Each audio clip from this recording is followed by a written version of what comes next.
Man. Okay. So,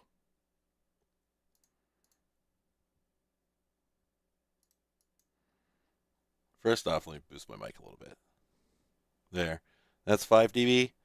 Now we can go harder. We should go to, what, 8 dB? That's a little spicier. I noticed oh, shit. Sorry. I'm clipping a little bit. Oh, I'm sorry. I should probably be using makeup gain from the compressor, most likely. That seems true. I realize I'm in the game, but um, yeah. Let's see. Push that output gain. Sorry, I couldn't test this before I started the stream, um, for reasons. Anyway, this is Death Drome. I don't even know what's going on. This is okay. So back in the day, what the hell? Is it a weapon? I've been locked on. Zero. Okay. I'll listen. Many things will start to make more sense soon. Trust me, or don't. So back in the '90s, I was in a very famous TV show. Uh, I I remember that there was this trend that went on for a long time of vehicular combat games, which just died a quick and permanent death. Um, Zero, okay. Oh, hey, I got it. And the reason for that is that like they suck. Like conceptually, they suck. They're one note. Video games used to be, video games started out in the arcade and go to hell. Video games started out in the arcades, and we could make very simplistic games back in those days because all you really needed was something that was a challenge to make you feel like you'd spent your quarter well. And Zero, okay. Um, and then as we went through the end of the '80s and most of the '90s, really, we slowly started to get the ability to make home games that were a lot more sophisticated, and people then became addicted to those completely. And once in a while, somebody will be like, "Oh, Twisted Metal was the best game ever. They should just make that again." It's like, if they made that again, you wouldn't play it. Let's be real here, okay? Let's just be real. You wouldn't play that. It's not a good use of your time. You can get better stuff. You can get more in-depth games, and that's what you want now. Be real. Come on. And you could go like, oh well, such and such casual game that I like, but no, no. The casualist of casual games is still more involved. It's still a deeper simulation. It's still more engaging than anything we had in the arcade era. And this sort of stuff was really kind of the tail end of that. It sort of persisted a bit longer, I think, in the PC zone than in others because the PC game industry was so immature at this time. It was compared to the console industry, it just like was still figuring out how to run the business. Anyway, what this all comes down to is a tremendous number of vehicular action games got released for the PC and no other platform. I think all the ones I have are exclusives, but maybe none of them are. I don't know. Anyway, but the point is, we were making vehicular combat games, and then we just stopped because yeah, that's super boring. Like you've seen the whole game, right? Like unless you're unless you're absolutely enthused by what you're seeing right now, and this is something you could pour 40 hours into, then paying full price for this would not, you wouldn't do it. Not a good use of your money when there's much deeper things you can get for the same price. All the same, it's fascinating to think about because we've essentially just black holed these games entirely, and kind of for good reason. But at the same time, I had a bunch of them that I remembered, and I never really got around to playing fully back in the day. Death Drum, Gunmetal, Necrodome, Recoil, and Redline.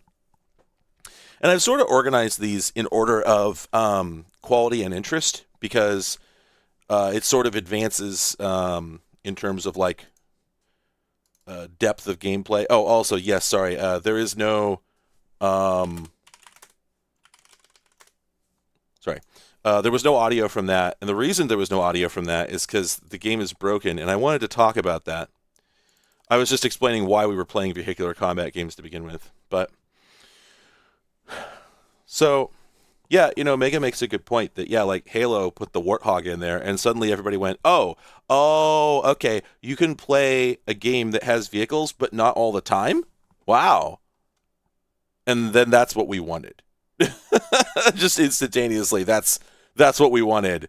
Um, because that allowed you to have the greater depth of moving a human being around while also having the fun and destruction and chaos of a vehicle from time to time. So it sort of gets you the best of both worlds. So that's pretty much what we've done. We've decided that video games, because I remember that back in the day, I remember before GTA 3 came out, or at least before I ever saw it, I think before it came out, I remember seeing Driver and thinking, oh wow, a game that lets you drive like a realistically proportioned car at like semi-realistic speeds in like a semi-realistic city. That's pretty cool. And then I found out you couldn't get out of the car, and I lost all interest immediately, just instantaneously, just within milliseconds. And then when GTA 3 came out and I found out you could get out of the car and then get into another one, that was it. Like I was in. I was sold. I was fully engaged permanently and remained so indefinitely. This was a huge step, and obviously we're not willing to ever put that one back, right? That one's not going back in the bottle. We want to continue having control of a character who can walk around and talk to people and press buttons, who's not just like permanently stuck in a car where the smallest kind of interaction they can have takes place across hundreds of feet, right? Cars are blunt and stupid, and they don't have a lot of verbs. They can go forward, back, and turn, and that's it. They can't strafe, they can't crab, they can't really jump. Yes, of course, the lack of jumping should have... The degree to which vehicular combat games resisted this change. Holy shit, my computer's running at 88 degrees. Uh-oh. Sorry, one moment. I want to not have a problem here. But why is my computer fast? Why is my computer hot? My computer shouldn't be hot. This sucks. What is going on here? It says it's really hot. Holy shit. Okay, let me put my fans on turbo. Go for it. Go for it. What the hell? Ah. Why are none of my fans running? I'm sorry, this just came out of nowhere.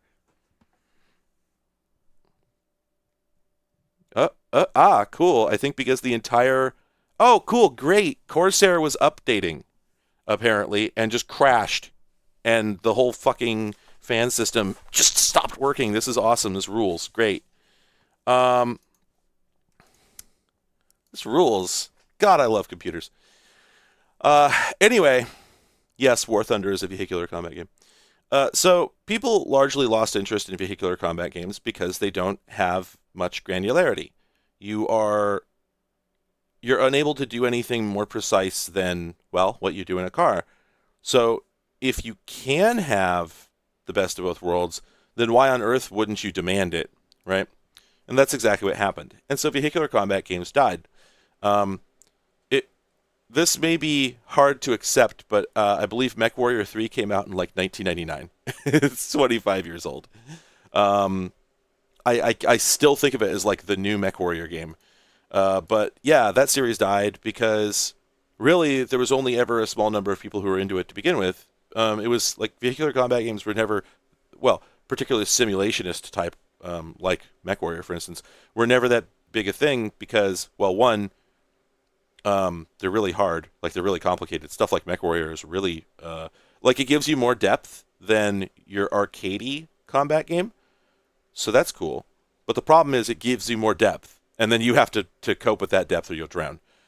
I would say that Rocket League, okay, so Rocket League is like the one exception to this that proves the rule because it absolutely took off, but it took off because for the first time in almost 20 years, they figured out something new you could do with a car, and how about that? It's only sort of a combat game. Anyway, but so the point is, these games all got forgotten for like a really firm and definite reason. And I don't intend to dig them up, but I was always curious about these ones, particularly because some of them try to get a little deeper, and one of them is actually a hybrid, a really, really, really early hybrid that I never hear anybody talk about. But first, I wanted to play Death Drome. Now, you just saw it, and it's a piece of crap. It's basically Tron 7, Tron 1,000,000, Tron 2000. But here's the thing. I want to know what it sounds like. I really want to know what it sounds like, and there's no sound. And so I went looking, and you can see that I've got something horrible here called Death Drome Installer 126. It's 380 megabytes, so I'm guessing it's the whole game. Now, you need to understand where I got this from, because this is absolutely fascinating. Let me just dial up.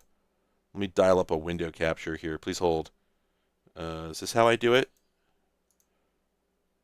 Bingo, dingo. All right.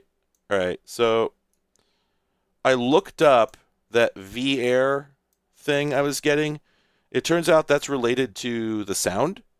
It's why I don't have any sound. It's because that V-Air something keeps happening. So I looked it up. Here, let me go to the thread. And I found a freaking, I found a PHPBB. Somebody is running a pro boards of for multiplayer Death Drome, and as you'd expect, it's got no posts. There's like 200 posts on here total, but it has 65 members, and you gotta like that's pretty wild, right? And this says that on the 24th of May this year, there were 45 people online at once. That's pretty nuts, right? Unbelievably based, this default spawn armor Death Drome. Yeah, I've been playing Death Drome since 98 when Heat.net died. I finally got a chance to play it again, but I had to use the crack to be able to run it on AMD. This just gets worse and worse the longer you read. But I get no sound every 5 minutes. I get 0, okay, WTF. The no sound thing is normal. I don't think there's a way to have sound on AMD. There was one person who used to be around, but I don't know if he checks the forums anymore. Spatcher had the error and fixed it. I'll see if I can contact him. It's just so... Oh, boy. Then we get to the bottom. Latest install method from AUG 2019 solves the 0K issue. All caps. So this is the guy who runs the forum. Sir, friend, if you're out there, I'm not trying to dunk on you, but you're a little silly. Okay, I'm just letting you know. Only talks in uppercase. Every single one of their posts is hard uppercase all the time, and he's constantly thanking Christ. Thank God for giving me the strength and determination to achieve this. And so people keep replying, in like, normal mixed case, and then he replies again. So anyway, this is current. Like, this is happening. Well, I guess this thread is from 2019, but it's still pretty recent. And the thing is, the thread is entitled Multiplayer 2022 All-in-One Installer. And there are posts, oh God, actually, are there posts newer than that? Well, okay, anyway, some of this is a little depressing, but ultimately, the point is, I don't know what the hell is going to happen when I run this exe file. That's, it's in a VM, we're protected. Oh, yeah. All right. Oh, this looks amazing. The font doesn't even fit on the screen. It's all in uppercase, naturally. Now, where do I have the game installed? I probably do have it in... yeah, okay, so I'm going to have to get rid of that so we don't have a problem. It says it's an all-in-one installer, so that's good enough for me. All right. Created by RB Stars. Okay, and this is probably going to try and update it too hard, and then it won't run because we're actually on Windows 98 here. So that's what I'm anticipating here, is actually going to make it worse. But we'll see. I'm excited.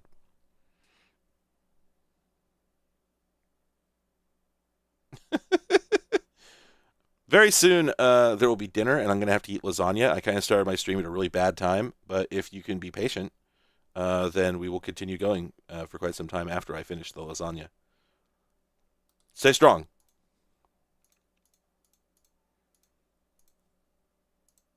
Boy, what is it doing?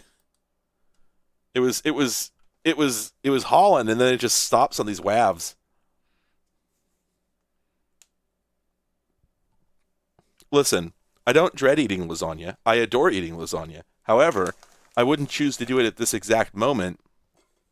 And so I have to use I have to Listen to me. You know what? Fine. You know what then? I'm thrilled that I'm going to be eating lasagna. This kicks ass. And I don't care what anybody thinks of it. Well, it's actually true. I do love lasagna. I'm sorry. I'm just killing time until this game installs. I'm just saying words because I got to wait for this Death Drome 1.2 all-in-one. I didn't for 1 second think that this would have a virus in it, just to be clear. I just want to make that, that's not what I was proposing. I was just proposing that it would be an incredibly broken piece of software. Incredibly broken piece of program.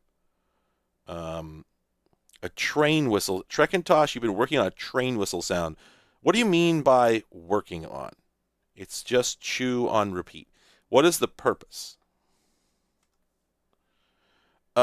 Is DMA enabled on the hard drive? That's a good question. I wonder if it is. Because, isn't it off by default? I think I vaguely remember that being a problem back in the day. Oh, okay. You need a train sound for a whistle sound for a game. Okay. The whistle go woo woo, but that's only in the morning.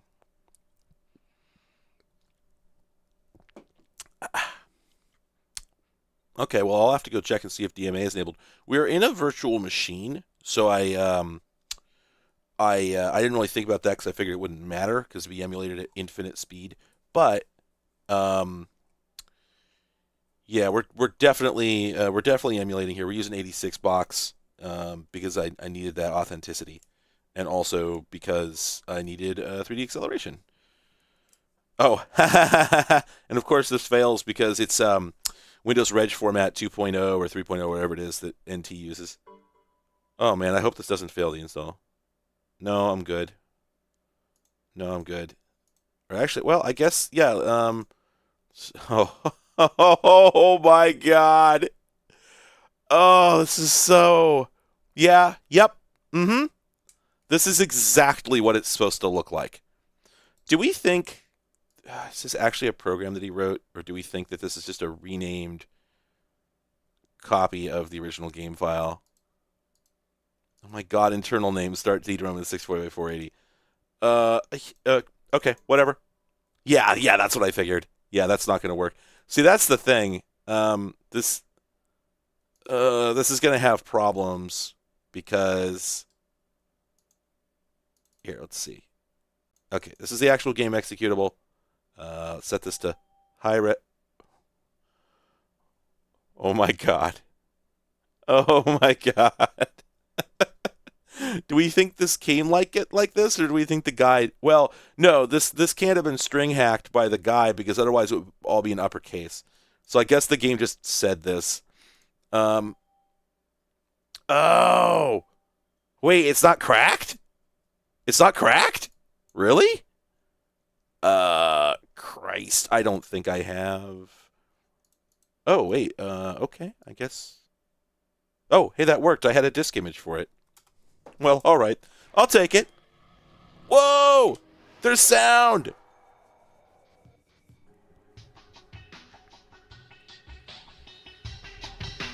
Kind of sounds like it was worth it, too.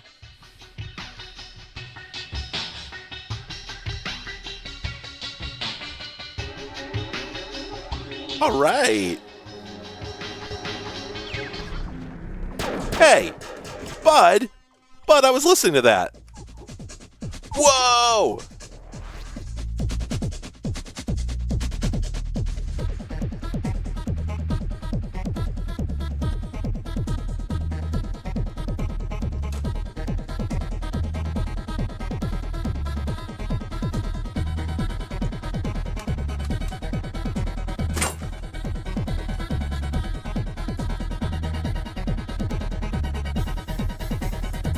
This was totally worth it.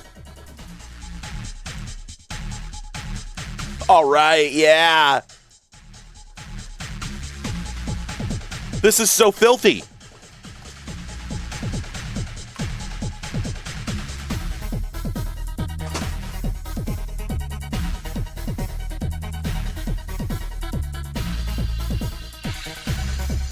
Jesus.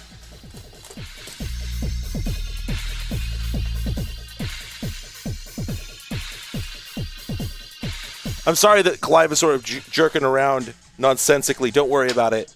I'm just cleaning up my desk to make room for lasagna. Okay, this music goes. This music really goes. I have no idea who composed this. It'd be in the... Oh, wait, credits. Oh, the game has credits.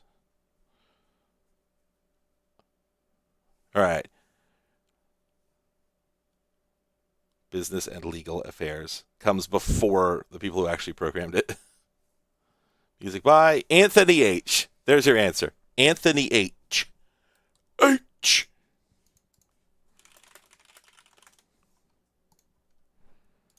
All right, well, there it is. A Viacom joint. Yeah, I'm just gonna lasagna here, and we'll just take a short break when, you know. Oh man, the sound effects are so much better than I was prepared for. Oh. Criminals prepare. Round 1. Commands for gamers. 3, 2, 1. Okay, this was worth the effort. Go. I'm trying to go, but it's not going. Oh, shit! The dude changed the controls. Of course he did. Of course he did. Of course he did. Okay, so it's shift to fire. It's WSAD now. It's been updated for the new era. Shit. Pretty good sound design, I gotta say. Okay, what are my controls? Shit. Okay, that's space is jump. Both shift keys fire. Slash also fires for some reason. I want to do that thing. I want to do the fucking Tron barrier. Stop that. Don't. Oh wait, you could do the look left and look right thing that they put in games back then, thinking that anybody would use it. So I guess you could just fire that laser as fast as you want. Oh, I've been locked on. I've been locked on. I love the slightly broken English for some reason.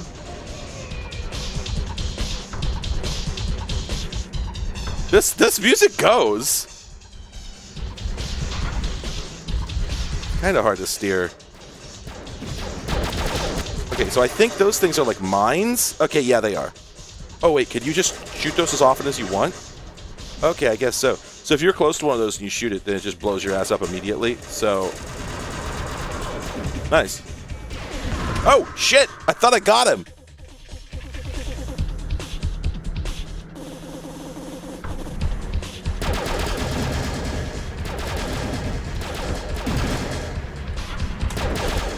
There doesn't seem to be any sort of limit on laser power. It seems like I could just turbo controller that shit. Wait, we got like a canister over here. Is that some NOS? It's literally some NOS. Okay. Sir.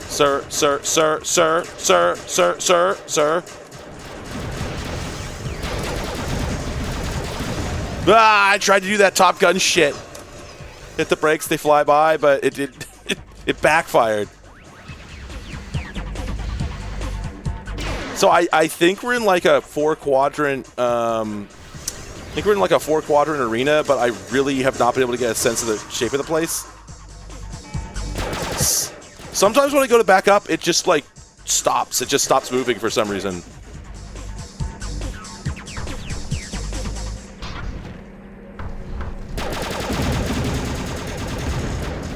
Yeah, so if you could just hammer that laser, you could just like stun lock them.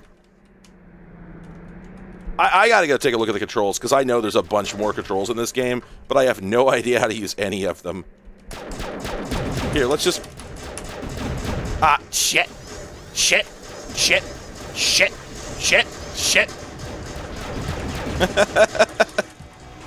What's my car doing? It's just sort of. This does kind of look like a fake game. Also, well done, Criminal is a great gender-neutral way to address somebody.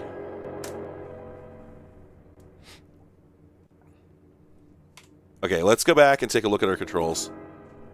Great sound effects. Incredible sound effects. Ooh, lasagna. Thank you. Oh, that's a lot.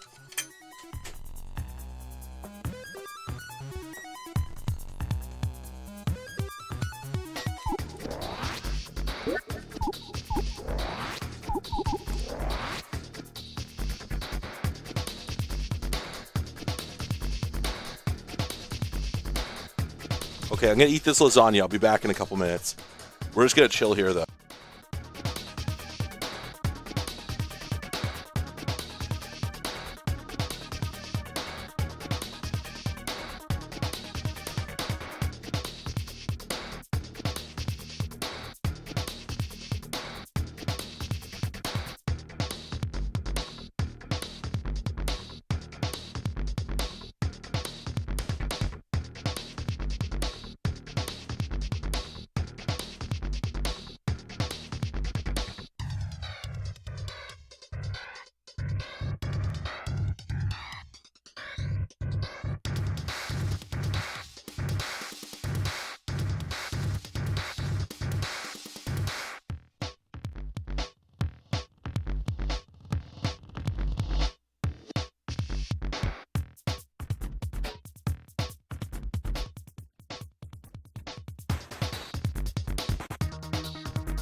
I just looked over at the controls and realized that the reason I would never have figured them out, the guy moved the movement controls over to WSAD, and then he put the weapon controls on the arrow keys. And I get it, like I do, but also, man,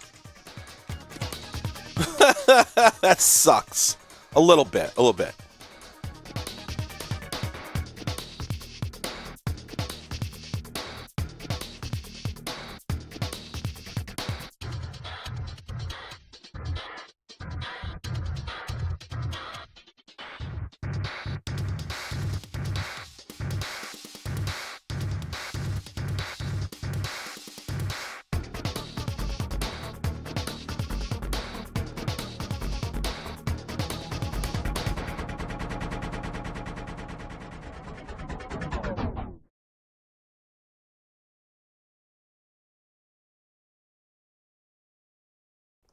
Okay, we finally got to the end of that track, and I think the game was just like not expecting you to sit on the menu for that long.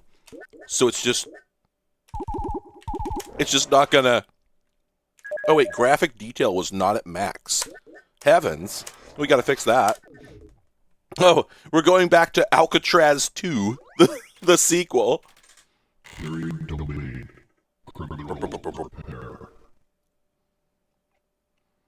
Death rate is 9,200 per year. 9.2 trillion cops killed. Go. All right. There we go. Okay, that's how we do the barrier. The barrier that's definitely not the Tron Trail. All right, okay, all right, I'll take it. And then above these mines, like, pickups show up. There we go. We got the nano shield.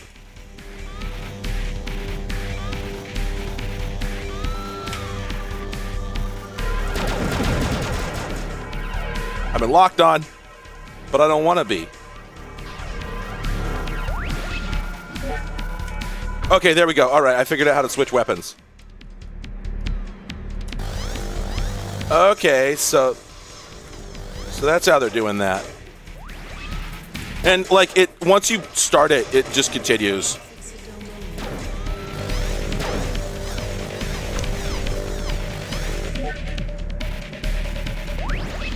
Okay, so those things are health.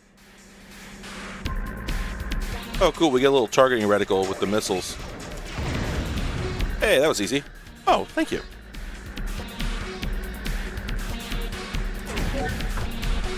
I had forgotten to get myself a beverage, and Daria brought me one. She's nice like that. Oh my god, the controls of this are so bad. You can't tell, but like I'm trying to do these neat J turns that would work in any modern vehicular game, but it's not happening.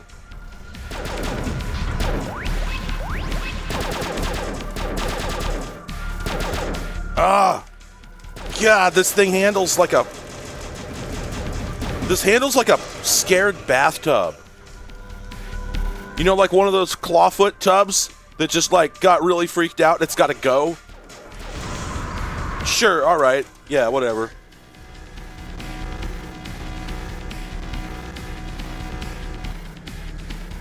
Oh, wow, that didn't kill me? Oh, okay. Well, let's get the nano shield and see if we can get some more health. By the way, I think, I believe that, shit, nope. I believe that the intro said I only needed to kill 2 dudes in order to graduate from Alcatraz, but for some reason I'm still here, still killing dudes, so I've been locked on. Stop it.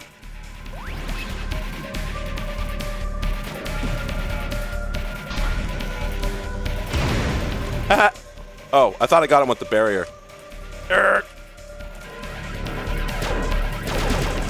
Oh, I guess that's the nano shield? Why'd that come on? Sir. Shit.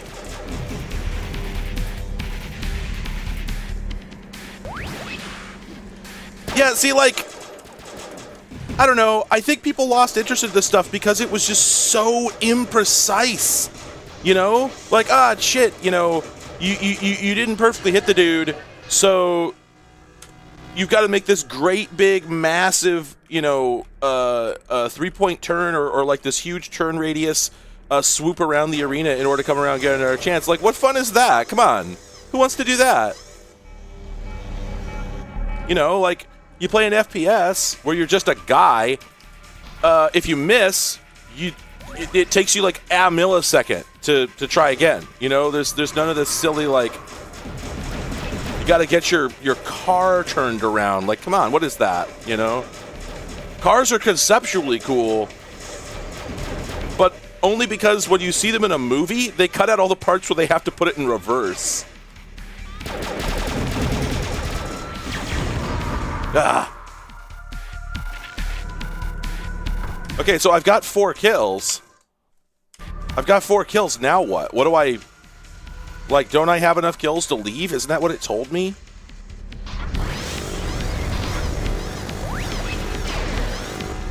No idea what the rules are in this game, let me tell you. No idea. You know, I guess I did see... Oh, wait. Oh, exit just means, like, back to the central area. Okay. 10 seconds to scrub. Oh, 10 seconds to something. I didn't quite hear that. Scrub?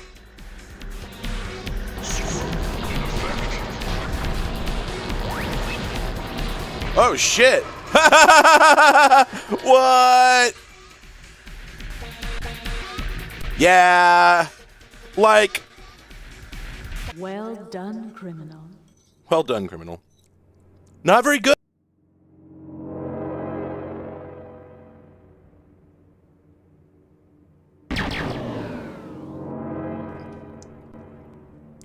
I kind of think that this might be the worst game in the bunch.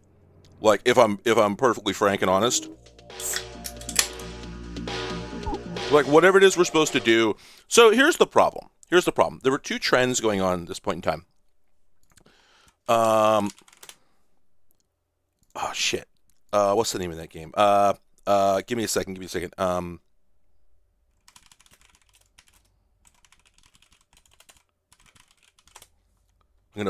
gonna break from my. Yeah, there we go. I'm gonna break from my intended course of action here because I'm actually going to install another game that I just remembered that I think is worth the detour. Here, is this gonna get me an ISO? Yes, it is. Oh, delightful. VTuber K-pop. What? Do you... No. What?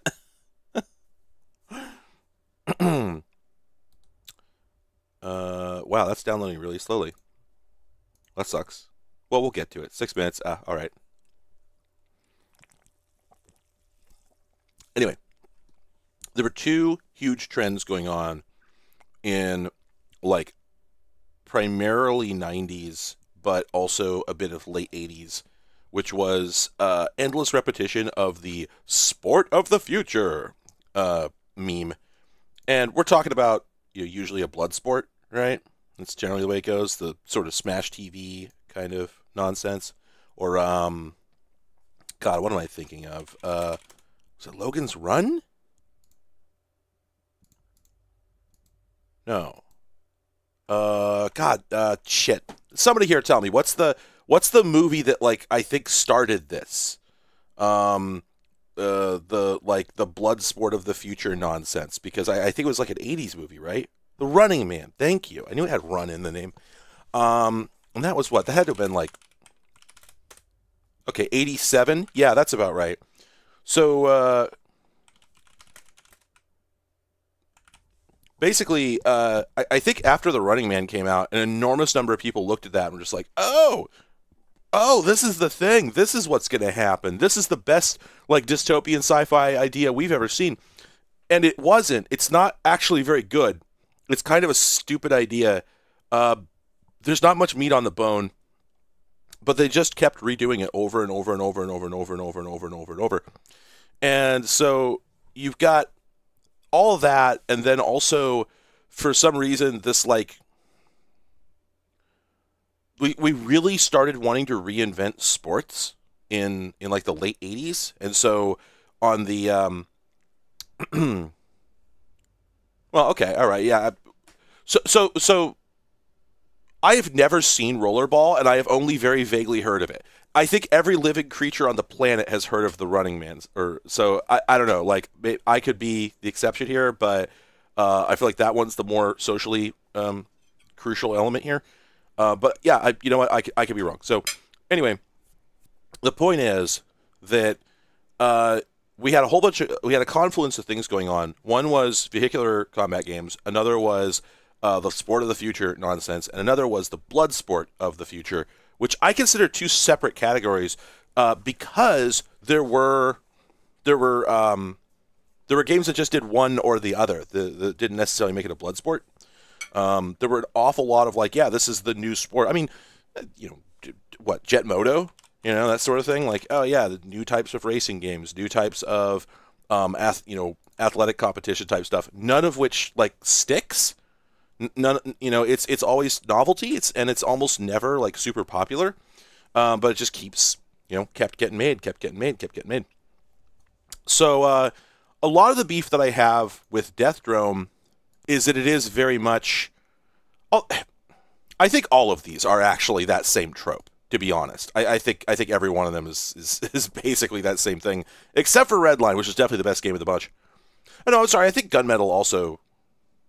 No, I'm sorry. It's just Death Drome and Necrodome. Now that I think about it, I just went through this in my head. Those are the only two in here that really count. Let's do Necrodome next for that reason.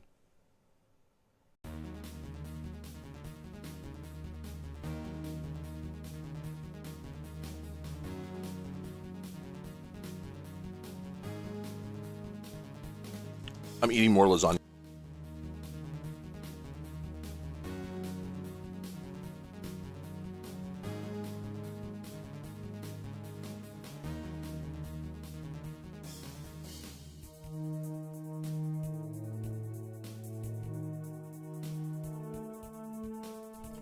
Okay, this was almost a jam, but now it just sounds like Heretic.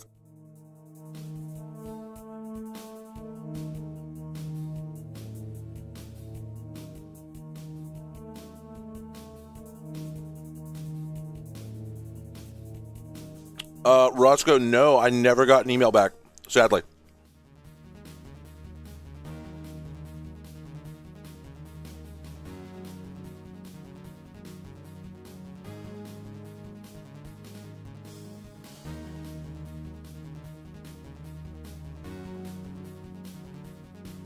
So this music very much feels like a dropped Duke Nukem 3D track that then turns into like level 2 from Heretic.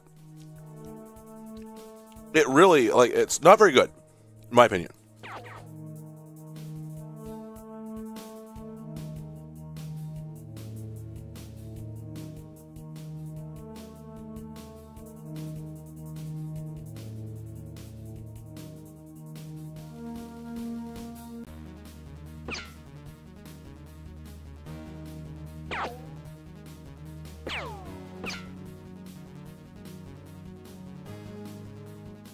Okay, thank you all so much for your patience. I have finished eating lasagna.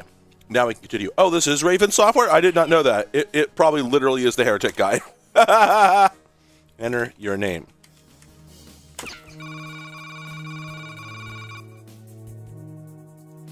Yeah, so anyway, this is just the same damn thing. It's just another silly arena fighter, but with, look, an incredible amount of style. And okay, what grabbed me about this game when I first played it back when it was new is that you've got the two sticks, and your tank sort of drives like a tank. Those are independent sprites, right? And when you fire your guns, you hit the left trigger for the primary fire and the right trigger for the alt fire. So it's very, very diegetic. God, I am so gonna get content ID'd on this music. Now, I believe I have not actually played past the first level in this game in years and years and years, but I believe that there are other cars, but mostly at the beginning, you're just running into these dudes, literally.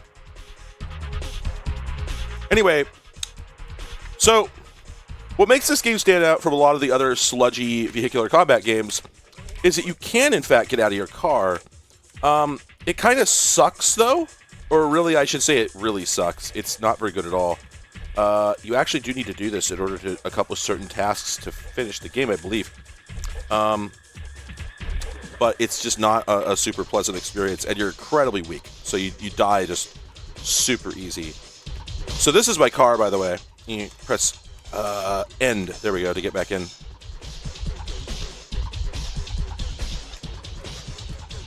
Ah. Now see, again, this really drives home the problems with vehicular combat games as a genre.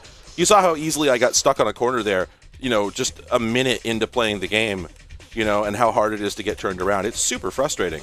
Oh, there's a button, I believe. Okay. Plateau elevator activated. Activate switch to access garden area. So we're actually trying to accomplish, like, what the hell? Oh! Hey! All right! I love it! Big money, big prizes! Let's try again. Let's just...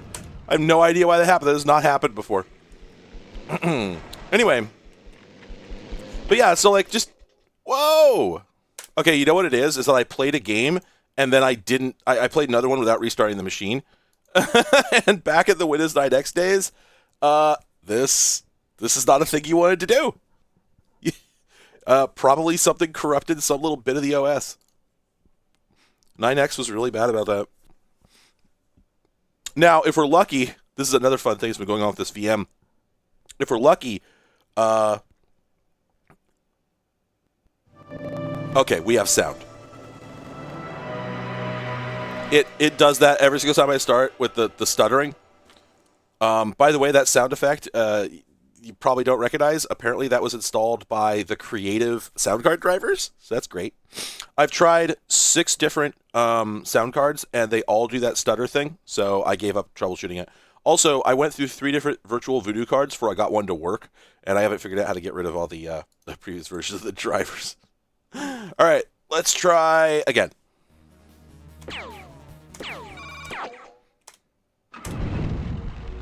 That's such a cool intro. That is so neat. All right, so we activate switch to access upper temple. Cool. I've just realized that I have a radar at the bottom. I hadn't noticed that before. Music is pretty dank. Oh, that's the other thing. So the alternate weapon is auto-targeting. So you see it tracks, so I don't have to point directly at the guy.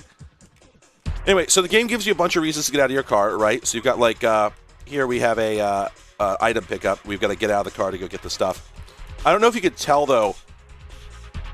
I'm gonna let you know when I let go of the button. Okay. All right. We're running and release. That's how much inertia I have. And if we run and try to change direction, you see how it carries you? So you actually are sort of more nimble in the car than you are on foot, which is pretty rough.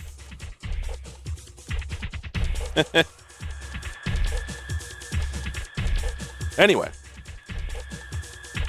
Stylistically, this is incredible, right? I think we could all agree on that. The music is great.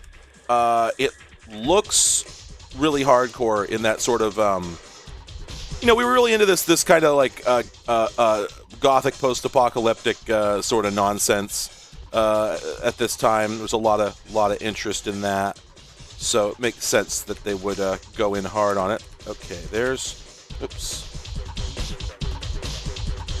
waypoint 2. Oh, I think I have to hit the other button and then come back to this. The other thing is just like, I certainly don't speak for everyone in the world here when I say this, but I also find this sort of thing frustrating because, okay, I know I need to go hit this other button and then come back, but just the fact that movement is so abstracted, like that I'm going to have to do this great big 3-point turn to get turned around, that wipes out so much of my navigational memory that I don't feel like I'm going to have a good sense of where the hell I was. I'm already not sure where the hell the button is. There it is. Like, I'll probably do okay, but it's still just not great, It's just not great. Okay, so I think we just cut kitty corner straight across the yard here. I have no idea. Oh, son of a bitch! Okay, well, that's Necrodome. So if you're curious about Necrodome, that's Necrodome. Not much we could do about that.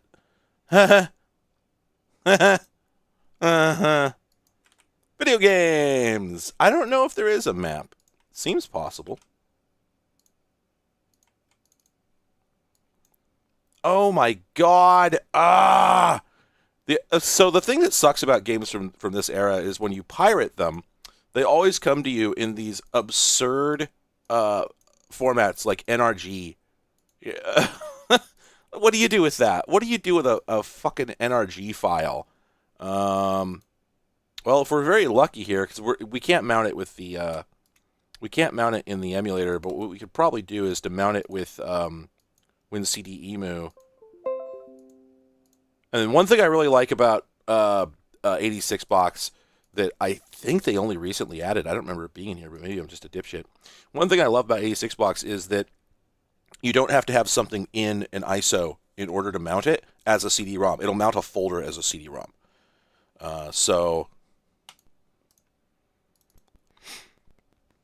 there we go. I just I mounted a disk and then just pointed the emulator at the disk as a folder, and that seems to work.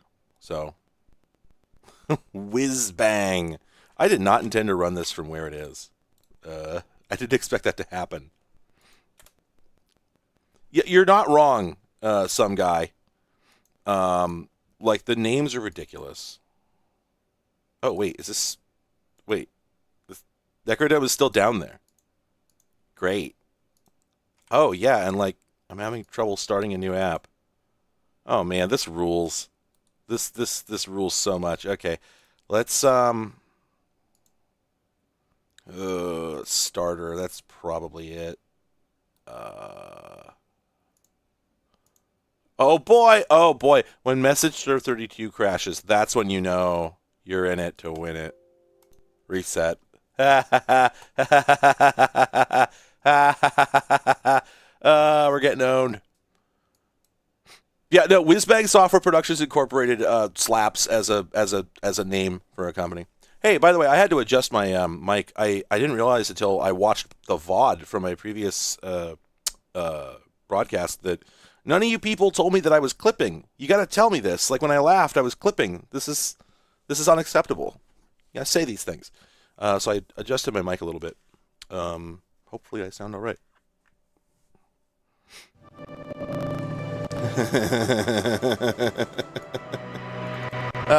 It's funny every time. Well, I hate clipping. I don't know what to tell you. I detest it. All right. Let's see if we can install this. Yeah, Clive would have problems with clipping. This is not a vehicular combat game, but it's still germane. Whoa. Music?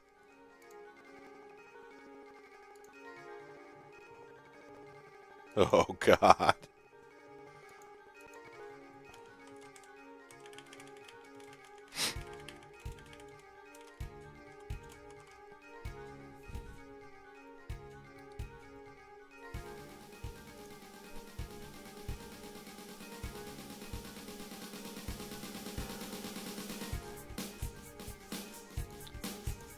Okay.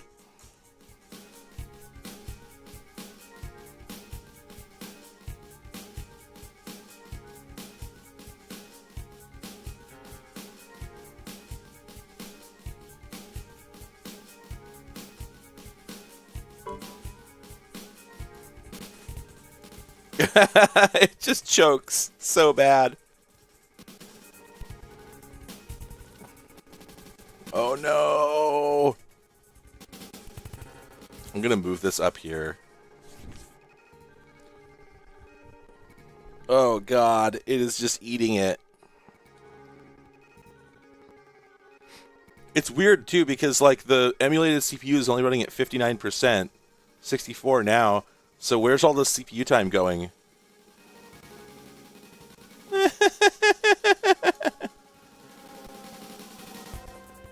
Oh no.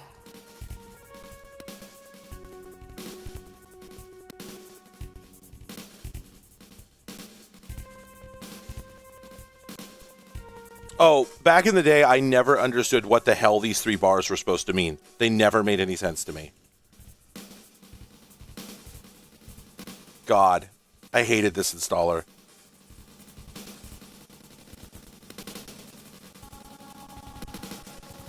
Oh, no.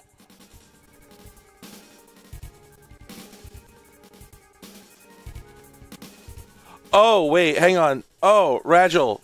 So I want that to say 100% all the time? Is that what that means? I thought that was CPU load.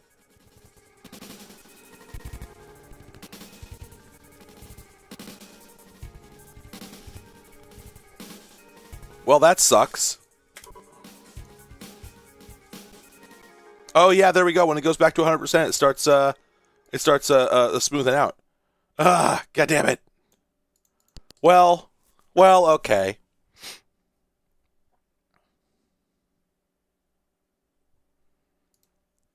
All right. Well, embarrassing, but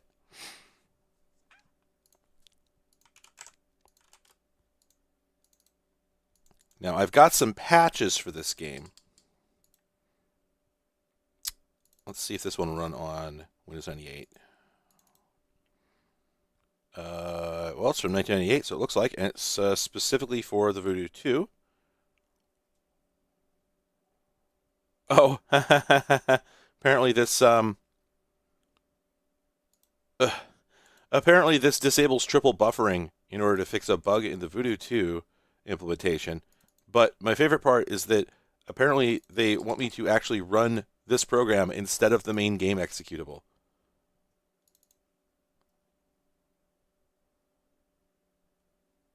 So it's not actually a patch. It's sort of like memory patcher or something. That is wild.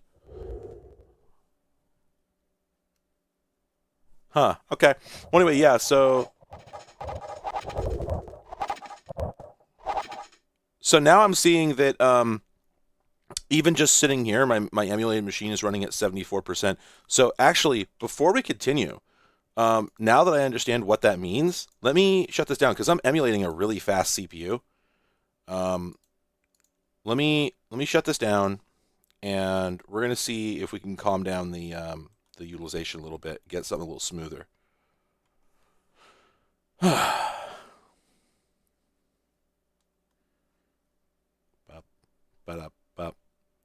Okay.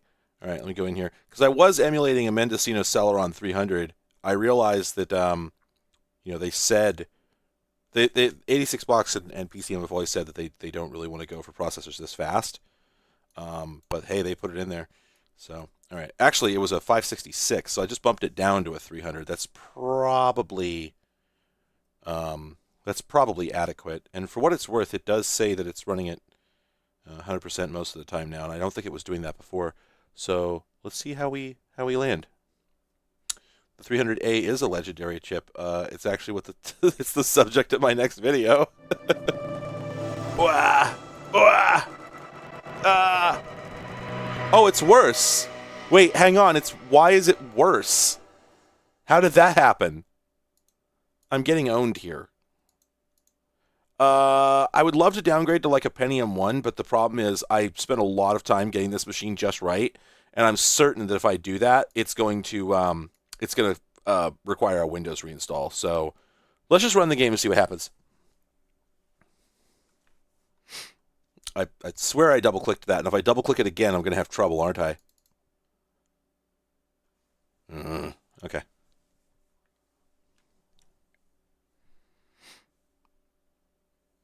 Okay, so yeah, I wonder if the Voodoo is actually hitting it real hard. Okay, well, before, just sitting right here, we were getting only a 76% speed. Now we're getting 100, so in theory, this helped. All right, I'll go with it. So it looks like there's no real graphics settings, so hopefully it's going to auto-detect our Voodoo card. All right, and this is one of the most badass player selects I've ever seen. Oh, wait, shit. Was Brutality FX off? I didn't notice that. I'm going to go back and check. God, I love Mystery Meat Navigation. Oh, no, it was on. Okay, all right. Can't scare me like that. All right, Exhibition. And then, yeah, so we picked through these characters, and they all look exactly the same because they have no textures. Okay, not exactly the same. We got starters and we got scrubs. That's good. Pick an arena. Oh, we don't actually get pictures of the arenas. We just get these little maps. And there's a reason for that. You're going to find out once we load into the game. Oh, my God. Oh, don't do this to me. Oh, you... Okay, hang on. Hang on. Hang on. Damn it.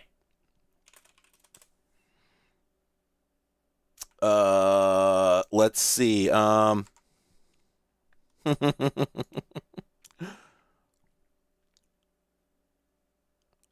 checking for a patch for pirating the game, if you know what I mean about stealing the game that I didn't pay for. This rules. Oh, God.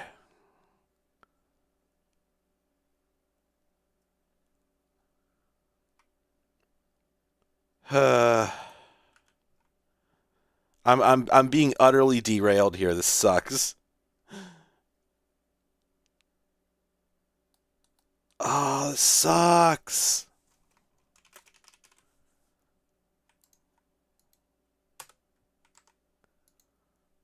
Yeah, and I just like don't have I don't have good resources for getting cracks anymore. So what can you do, right? Is kind of the Windows 98 experience that is true. You know what? You know what? You know what? You know what? You know what? You know what? Hang on.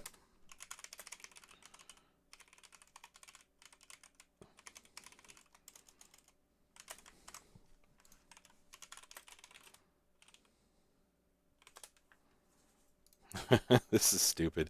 Oh, this is stupid, but I have a plan.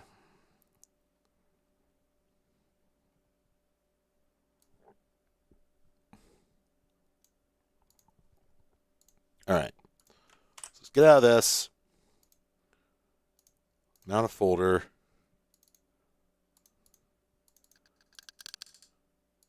All right. All right, here's the plan. We install daemon tools inside the emulator. Oh, god damn it. I got one that's too new.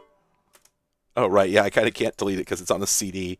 Hang on a second. Hang on a second. Hang on a second. Gosh, which version of daemon tools did I used to use? 347. That's the bastard.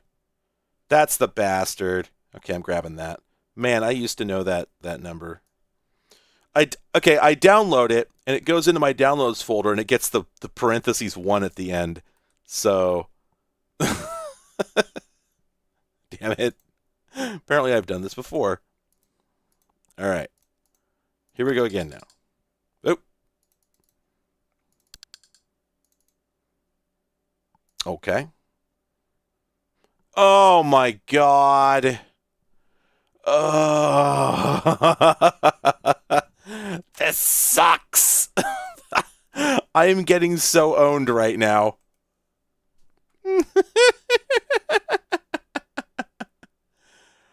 Oh, now what do we do? Now what do we do?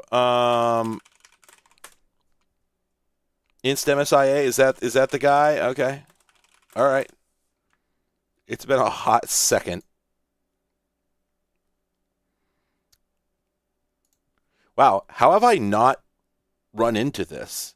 Is it MSI or MSIA? Because I could swear I've seen both file names. I thought it's MSIA, right?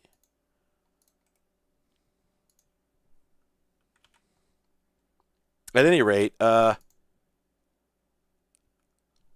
I thought it was IA, but I just found a thing that everybody's saying is the thing I need. So let's see if it works for this.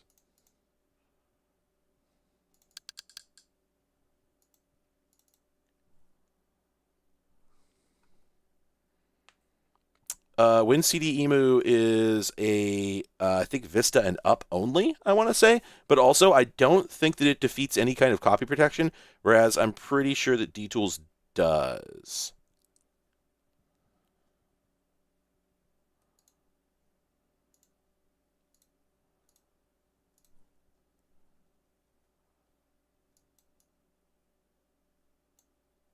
All right.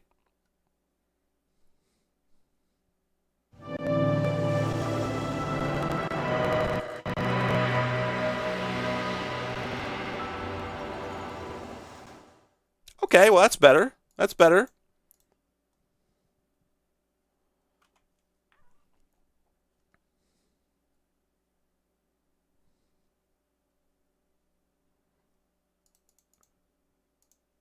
Now you get to hear that sound again.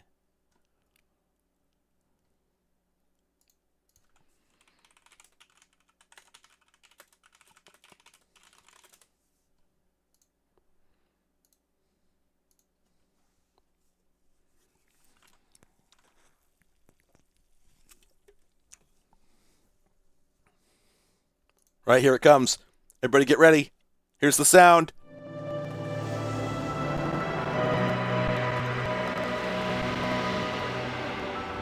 Yeah, that's that good shit. All right. I feel like I have seen this fail before because something about the DRM bypass doesn't work when you do it from within an emulation, but let's have faith.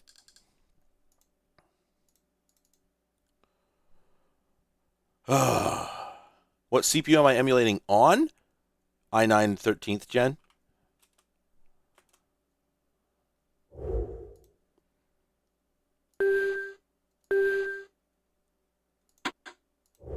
Oh, it worked. All right, so this is what's up. The arena is egg-shaped. You're playing in an egg?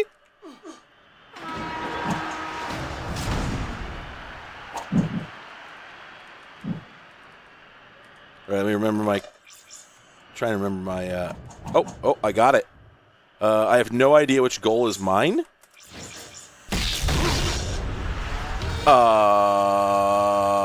Was that... Did I own goal? I have no idea.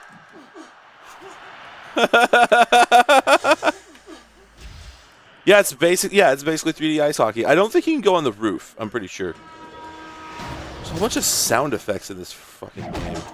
Right, and of course, it's it's supposed to be all it's a blood sport, So there's the hurdles that fuck you up, and there's laser fences and all this other stuff. There's also controls that I'm forgetting.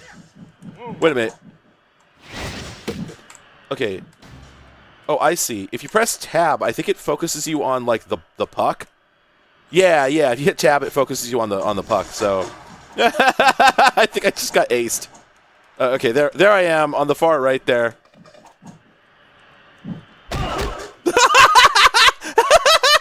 This is great. Because unlike most sports games, you only play as one player. I don't think there's any way to switch teammates. So I'm just over here like, bye. I can just leave. I think I just body checked the goalie on my team too. And you can't even see me doing it. This game kicks ass. I'm up here doing some Tony Hawk lip trick bullshit and just completely ignoring the game. I didn't know you could do this. Wait, do I have the ball? Oh, I had the ball. Puck. Sorry. Yeah, that's what we play with in this game. No, well, I guess it is kind of a ball. Orb. What the hell even was that? I have no idea what's going on in this video game. The sport of the future. There's some way to do some sort of power thrust. Oh, wait. Oh, you can change teammates. Oh, okay. The hell's I got some sort of there's some sort of tumor on the end of my some sort of sea urchin has grown onto my sword? Stick? Yeah, I'll just leave that by. Leave that player. He's got something wrong with his stick. I don't need to waste time with him. Let's get a fresh player, a good player. All right, we're going. Oh, and God damn it! And the best part is you can't even necessarily really see the puck when you've got it to tell if you still have it. Because the camera's dead behind you. So if somebody hits you with a weapon or something, you can't tell. Okay, I've got the barnacle again. That's the word I was looking for. Did they score on us? I have no idea. I'm gonna. Oh wait. Oh shit! I think they may have killed my team. I think I might be the only teammate left alive.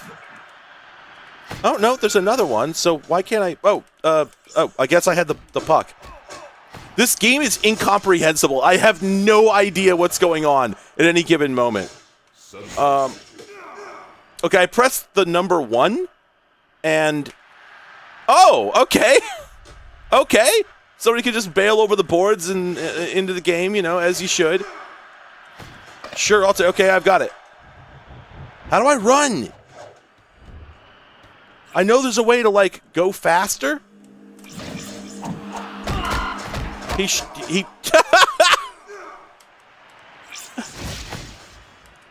I'm sorry. I remember playing this game when I was a kid and it seeming more coherent back then. But I think I was just wrong. At least we can agree that it's got a pretty good. Oh, I was gonna say it's got pretty good animations, right? Am I legitimately doing like Tony Hawk just tricks here? Is that what's going on? Hold up. Once again, ignoring the game. What was that? What was that trick? That was nothing. These guys just over here play grab ass with the puck, not even trying to go for a goal. All right. This game's perfect. Oh. Just surfing my ass along the crowd in these like 8-bit Nintendo game ass crowds. Did they really not have even a couple more pixels to try and make something remotely resembling an audience? Look at this. This is nothing, guys. This doesn't even read as a crowd.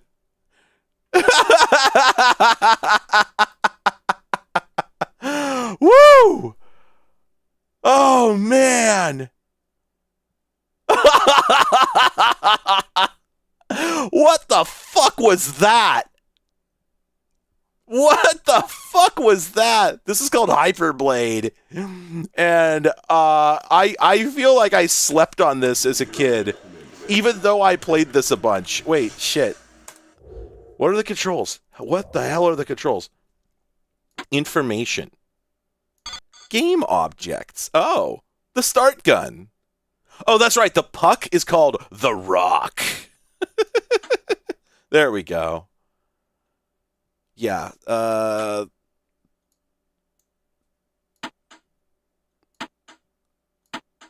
anything shocking in here? This is all pretty much... Oh, okay. Okay, so I get this weird barnacle I kept picking up. I guess it's a mine. I just couldn't figure out how to put it down. It's got homing missiles. It's got the green randomizer. It's got the red randomizer. Kill ball. Oh, okay. I guess... Oh, I think if you've got the puck, you could do something to charge up the puck and then murder guys with it. Yeah, here we go. Yeah, you go through the kill ball charger. This shit is so dumb. But how do I play though? Like, what are the? Oh, here we go. Customize keys. Oh, that's it. Okay. Well, S is attack. D is speed burst. That is what I was looking for. C is pass. F is quick shot. Okay. All right, let's try this again. Period commencing. The Fury.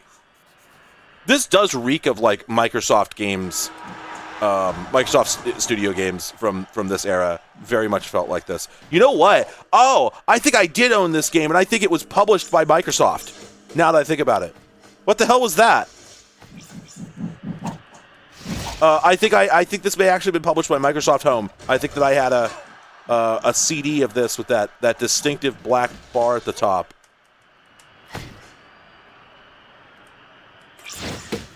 I have no idea how the shooting system in this works, as far as like how do you actually get it to go in.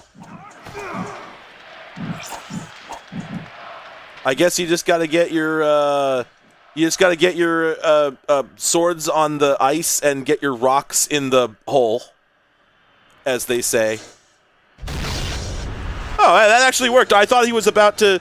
I thought I was going to get bullshitted, but in fact, I got my what I was due. I have no idea what the color codes for the player names mean. I don't know what anything means. Maybe that's their health condition. Here, let's just try. Can we just murder a guy? Because my understanding is you could just... Well...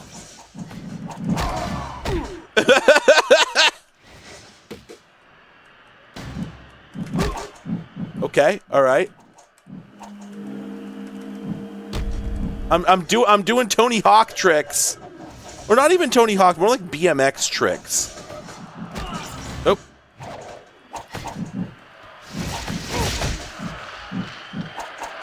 Well, at least they tried to score, finally. Was that a voice sample? I have no idea what it said. We just both got owned. Jesus. What a mess. See, I think, and I don't even think this is a novel take, all right? But I think a lot of the problem with Sport of the Future sort of games is that if we had been able to figure out good new sports, we probably would have. The problem with the Sport of the Future is that it always sucks. Like this, you wouldn't watch this. You know, like if this were real, you wouldn't watch this because it's bad.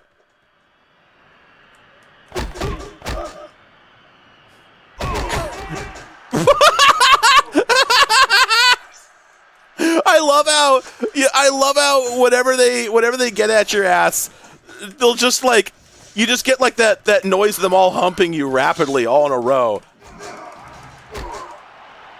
Whoop, whoop, whoop, whoop, whoop, whoop, whoop.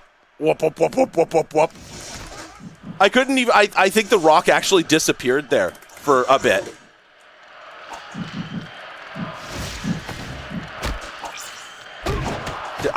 If I intercepted it, I don't know. I might have. What are these? I don't understand why these guys don't go for goals. Well, I mean, because the AI is bad, but still, like, why would you have a sports game AI that does not just hardcore go for goals constantly? You know, because, like, their best bet, not being real AI, their best bet is just to catch the player out, right? So... Wow, that actually worked? I didn't think baiting him like that was going to work. All right, I'll take it.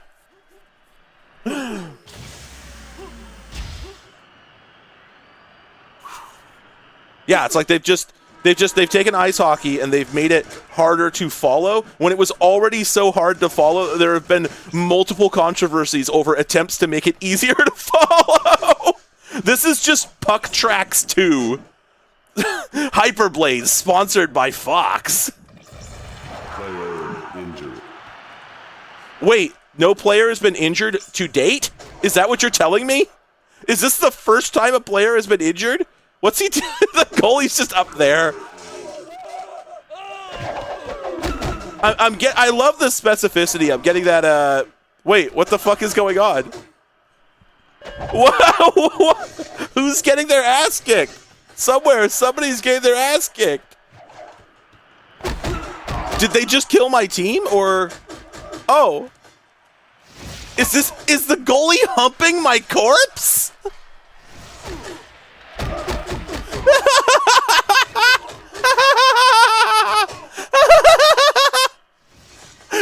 What you are hearing is the sound of the goalie teabagging my dead body. Oh, I guess I probably could have pressed 1 to substitute a player. This is so good. This is incredibly choice. We're not even playing it. It's not even a vehicle game, but I'm so glad that I dredged this up. I've been meaning to look at this piece of shit for years.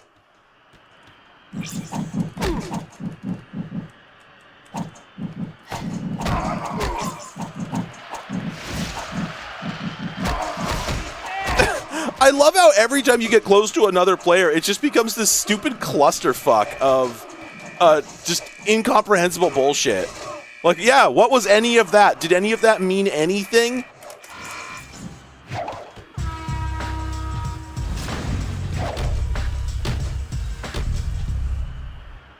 Sure. Yeah, why not? Video game! Yeah, that's Hyperblade. I've been thinking about it for eons. Sport of the Future. Which you don't want. You definitely don't want. Let's play Gunmetal. God, I love a game that starts off with a win 6. One day, I'll show them all! Oh, okay, this is the Game Studios intro. Well, that's pretty funny. It's very difficult for me to criticize that. I have not seen this intro.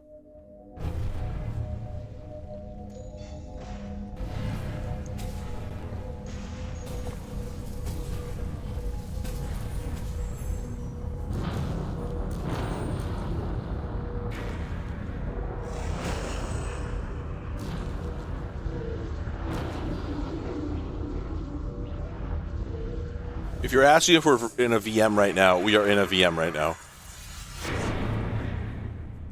Okay, the fact that the letters did not integrate themselves into the symbol really, really disappointed me. All right, so we're going to play in Glide, 3DFX, some gamma correction. Okay, I already set all this up. Cool. New game. 5 different difficulty levels. I always thought that was funny. Wait, leave blank to use a random name. What's that going to be? Select flag for slime mold. What does that mean? What do I... Who's that? Who's that guy? This must be a reference to another game that somebody working on this made.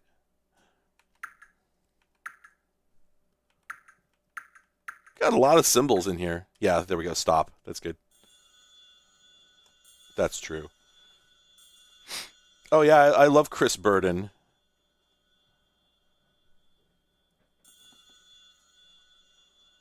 こんにちは、忠実な従業員の皆さん。ここには多くの競争の形があります。地位と名声のため Wait, no captions?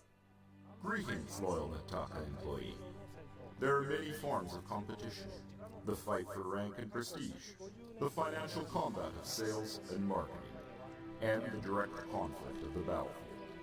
Over the past 150 years, Is this another Sport of the Future? has overcome all of our competitors to become the foremost producer of jump gates and jump gate technology. These gains have not come without cost. For the life of this company, we have striven to empower the employees of Nataka to live in fulfillment and peace. When that peace is threatened, we must be prepared to defend it, and, if necessary, to bring the battle to the enemy. Your days as a civilian are over. Today, you join the ranks of the best pilots in explored space. There is no greater honor. Okay, so we're being conscripted by our employer. To the Nataka Imperial Armored Cavalry. This is your orientation. Listen up. The Nataka Security Okay, this kind of fucks. branches.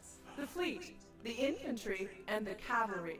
The Nataka Imperial Fleet is a force of grav-driven warships for in-system use. The Nataka Imperial Special Infantry is an army of commando strike teams and foot soldiers for mass assaults. And the Nataka Imperial Armored Cavalry is a force of remotely piloted vehicles, or RPVs for short. That's you, so pay attention. Your RPV is a robotic This drone 3 meters long.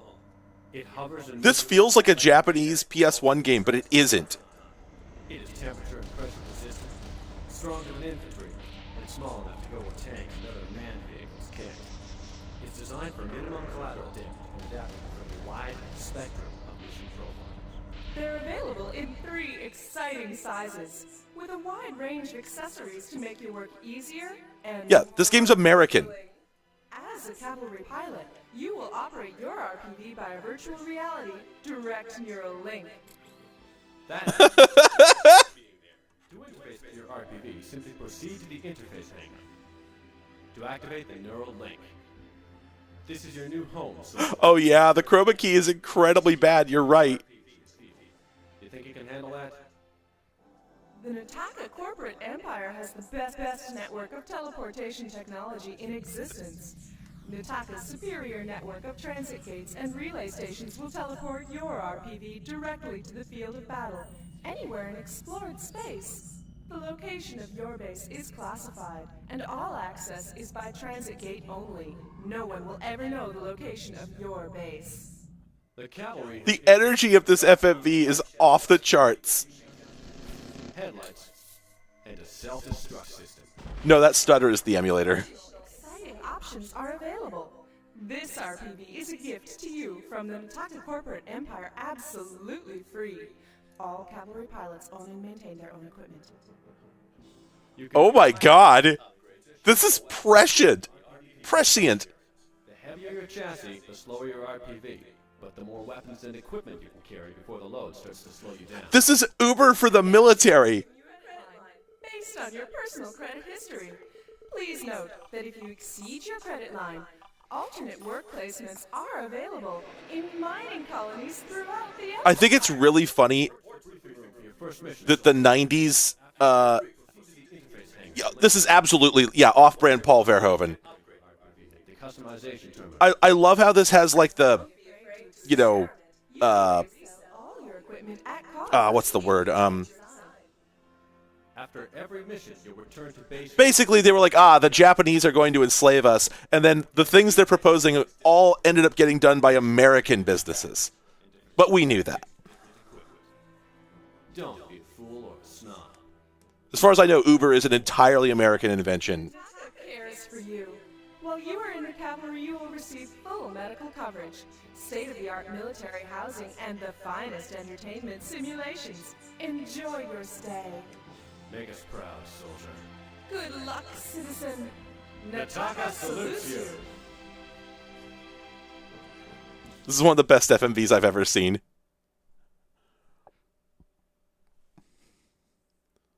Oh, is Uber British? Are they? No, they're American.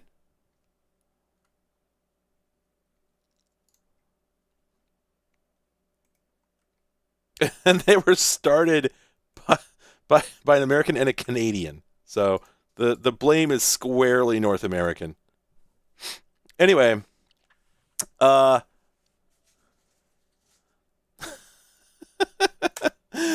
absolutely incredible. I had never known the lore of this game. Okay, so I love this. The HUD is this this folder because you're not supposed to interface hangar. Yeah, okay. You're on foot to start out with, right? And they're like, shit, well, we need to have a HUD, but you're not in a vehicle, so the dashboard won't make sense. What should we do? And they're like, well, just have them hold a folder. So what's neat is you don't actually, you're supposed to just go in here and get in your vehicle remotely. Do we think that clock is in real time? 13:30, 19:30? No, I don't think it is. I don't think it's synced to the system clock. Anyway, you're supposed to just go straight in there, but instead, you go, whoa. Proceed to interface hangar. Okay. You can just go in here and you just sort of wander around. Doop, doop, doop, doop, doop. I don't think we can go in there. There's some crates, you know. Can you go down here? Oh wow, you can go. I never tried this. You can go down here. Oh wow, I just noticed that the lighting is affecting the HUD. That's cute. Oh right, this is the teleportation bay. So this is where you're going to drive through in order to warp to your mission locale. So you can just explore the whole place. Please proceed to interface hangar. It's so I don't know. It's got a certain kind of it adds some internal consistency, you know, to the whole thing. Now, another interesting thing is I think even though I'm on foot, yeah, I could actually go into the briefing room here. And I think I have to. So why was it telling me to go to the interface room? Also, yeah, definitely not. Proceed to interface hangar. Definitely not Mother from Alien. Just saying. Oh my god, right. I forgot about this little avatar they've got. Oh, it's so good. Look at this programmer they decked out in like ill-fitting military gear. Alright. Let's go get in our car. There's a lot of like loving detail in the world space here, and you gotta dig that. Wait, did this thing get stuck in the geometry? Because that's like, yeah, no, this thing is like stuck in partly in the floor here. Bud, you okay?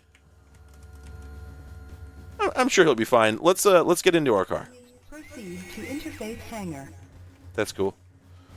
1938. Wasn't it 1938 before? Is this? We're gonna stand here. We're gonna find out whether this is actually gonna count up to 1939. I don't think it's gonna. We're just staring. We got 15 seconds left before we can proceed here. We're gonna see this one out. Please proceed to interface hangar. And yeah, that's kind of what I was talking about with like the weird kind of off-kilterness of it feeling like a PlayStation game that was not released in the US. Oh god damn it. It did go up. Okay, hang on. 1939-06. Let me Oh, I really want to check the system clock and see if it's synced. But I can't alt-tab. Whatever. I confused it. All right. Please proceed to transit gate. I also love how the HUD was only rendered at 1 resolution. Proceed to transit gate. Or I should say only drawn at 1 resolution. Wow, it goes so fast! I forgot that it went so fast. Oh, and you can actually strafe, which means that this is not a vehicular combat game. Not really. This is just an FPS. Like, look at it. This is obviously just an FPS. Look, we're supposedly in a car, but they've created a space that's, you know, scaled to the car. We might as well just be on foot, right? Select chassis and armor. There's like a whole process here for building your car. There's a lot of depth to this. So yeah, we can armor this bastard up. Whoa. Wow. Wow, the frame rate on the menu coming in is really poor. This is interesting. Up, down to select, activate to exit. Oh, I guess activate is spacebar. Okay. All right, and then what we got for weapon? Machine gun. Wow, the little animation down there is very good. Okay. Canon, auto canon, and so on and so forth. Lot of weapon. Lot of weapon. Goddamn. So many weapon. So yeah, I guess you can like build loadouts and then save them. Yeah, just neat shit. Neat shit. Let's go video game. Wait, can we fall down in here? Yes, and then the elevator just comes back up. Yeah, exactly. Why do you have to use the computer why do you use the computer terminals in the vehicle? Why wouldn't you use them and then get into the vehicle? Wouldn't that make more whatever. We're fine. I'm sure we're fine. Oh, whoops. My gun's working here. I did not realize that. Man, this thing's taking advantage of the voodoo. It looks pretty good. So wait, can we drive this into the briefing room? Oh, okay, so you don't have to come in here on foot. All right, fair enough. Oh, fuck yeah, gotta have the light sequence. Wow, that's not a very impressive effect. Coarse language in the interface hangers. Oh, boy.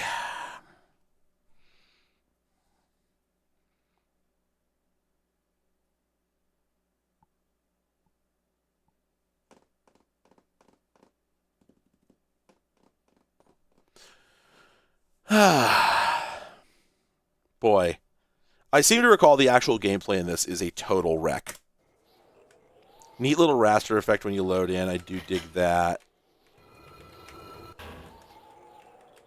Wait. Huh.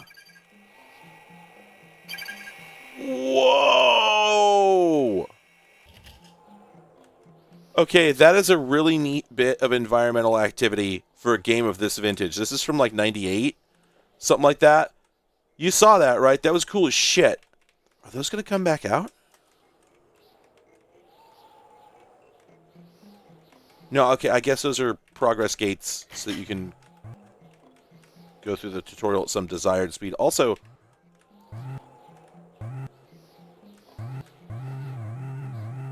okay, that's the noise of me getting stuck.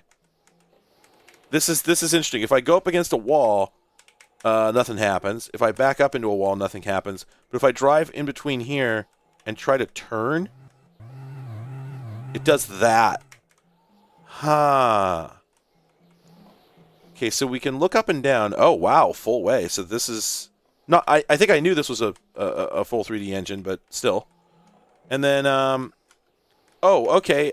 So I've been driving around with the arrow keys, but in the lower right, you'll notice that there's a throttle. If I turn that down, then the arrow keys just drive us around at a lower speed. So that was at partial throttle. Let's see what full is. Whoa! Oh, too much!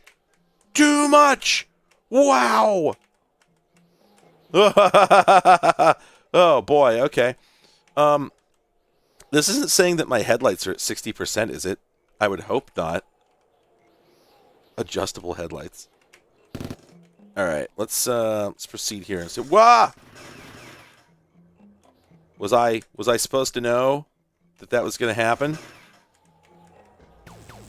Oh, dude here. Okay, we got an armor pickup. Wait, so it says an exit switch. So is that the exit? Am I just able to start and then immediately finish? Oh.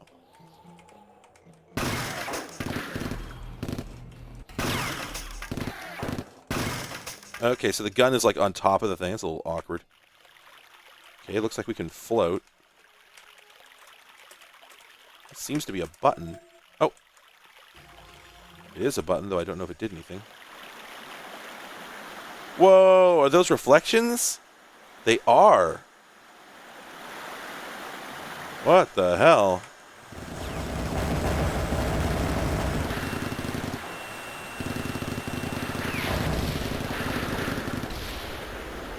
Okay. Now, can we jump? RPV stats, objective, score. There's no options. Oh, there we go. Move, strafe, throttle, zoom, activate, weapon. There's equipment on square brackets and num enter. Sentry, mine layer, combo. Okay. Targeting. Oh, there's targeting. All right.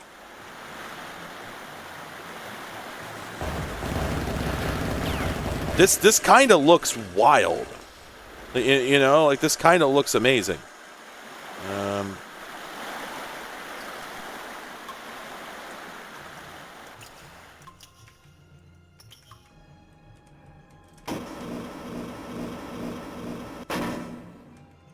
I see an auto turret up there.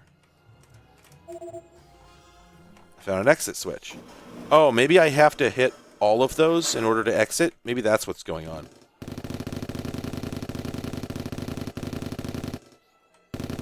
Did I blow it up? Oh, okay, I guess there were two.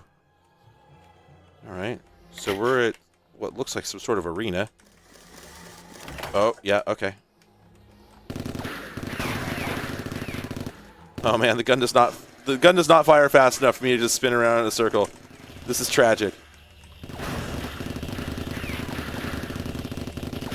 The weapon appears to be partly self-targeting, but not entirely. It's kind of Wow. Okay, so I think I see how to interpret my damage report down there. So I think what it is that the little white bars, those are my current armor, and then the damage number, that's how much like permanent hull damage I've taken. So it's a little hard to read because you got to stare at those little tiny bars to get an idea of what your actual condition is up until you run out of armor. But I guess they just didn't have that many pixels to work with. All mission objectives completed. Oh, okay. I got a $10,000 mission completion bonus. Sure, I'll take it. Now, what does the rest of this count for?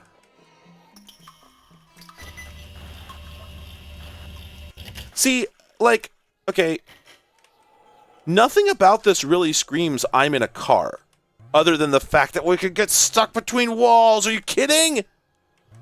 How did that improve the game? Why not just make this a first-person shooter? Right? Right? Like, just say, the guy has power armor, okay? Just hand wave it. Oh, shit. Something in there throwing grenades at me? Sounded like it. Whoa, shit! Whoa! Guess so. Wait a minute, what do we got? Oh, there's a guy in there. Whoa!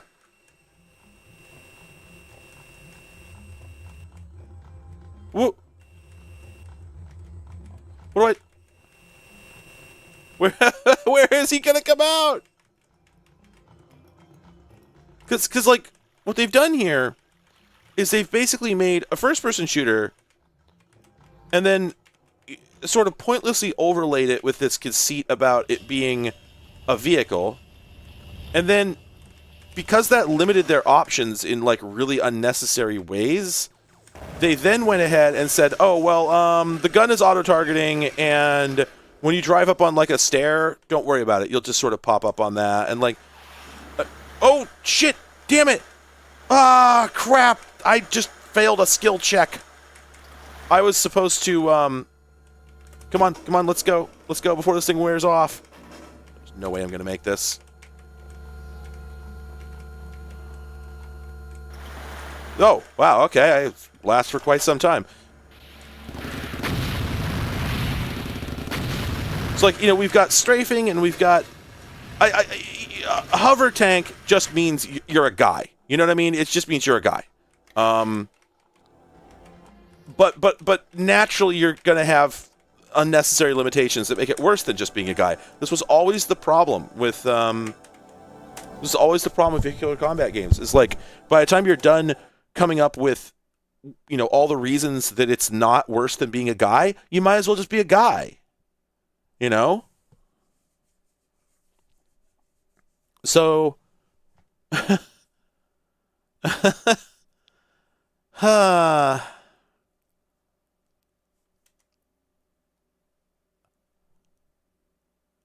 I don't know. Okay, after you pick up one of those... Okay.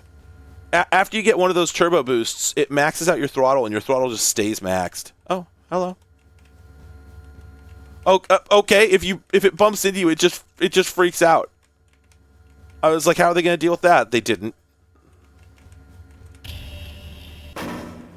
So, do I... Critical system failure.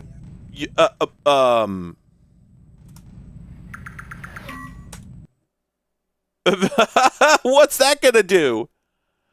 Yeah, no, I mean, I saw Canada. It's Canadian. Wow. What just happened? What exactly would you say just happened?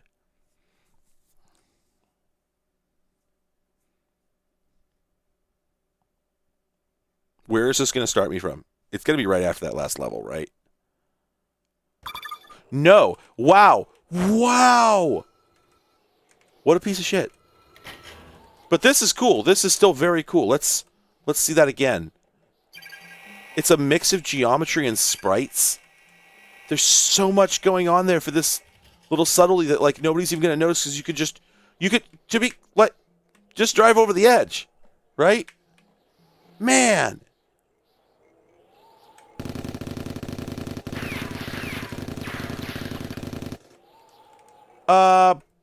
That's my review of Gunmetal for the personal computer. Let's go play Recoil. Now, Recoil is by far the most video of game of all of these. I think this actually did get ported to... I think this was on the PlayStation? Is it? Hang on. Maybe not. Maybe it's PC only. Yes, it's PC only. Oh, okay. But it feels like it could have been on something else.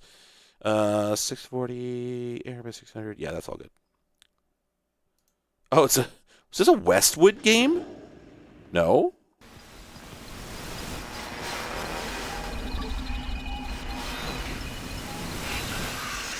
This doesn't work. We are screwed. We'll make it work. Try bypassing the mainframes. I'll push the message through the time loop. Come on, baby. They're gonna see us. We got it. Hello. This is an emergency. There's no time to explain. Oh my God. Mainframe networks have taken control over all systems. Mainframe networks. Internet zombie freaks. I'm not sure how this happened. It's simple evolution. We wanted the machines to do everything. Did Terry Gilliam direct this? It was the government.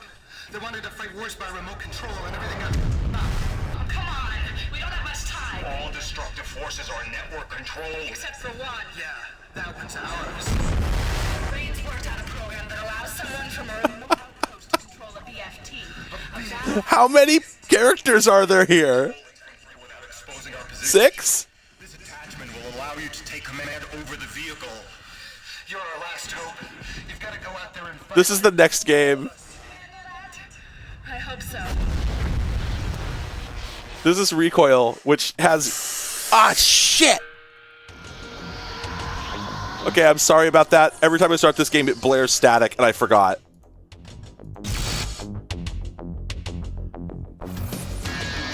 The funny thing is, like, that intro really does not connect to the game at all.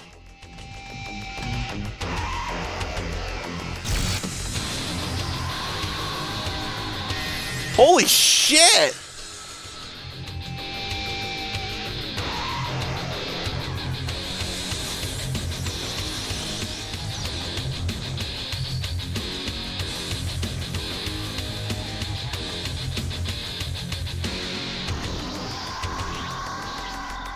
We keep getting really good menu music.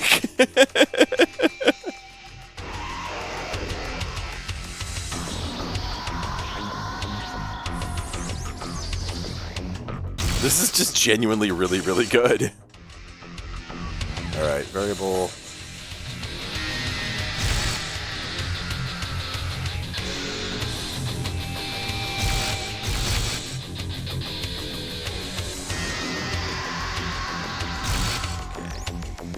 Okay, so S, F keys, up, down, lock, okay.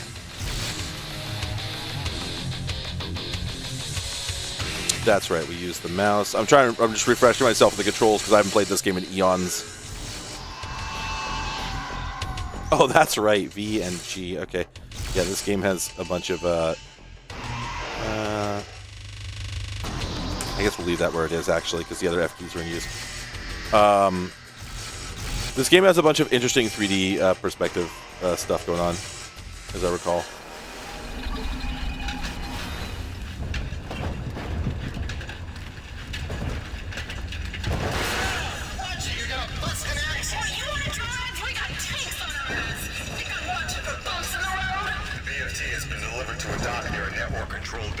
The tank is rapid-fire pulse guns and mortar cannons. You'll find more weapons and ammo out in the field.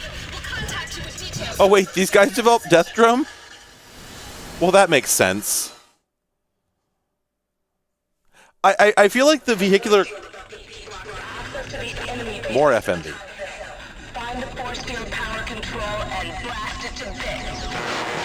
The base's command post is connected to a series of SAM sites. By destroying those connections, you can expose the command post core. Okay. Sure.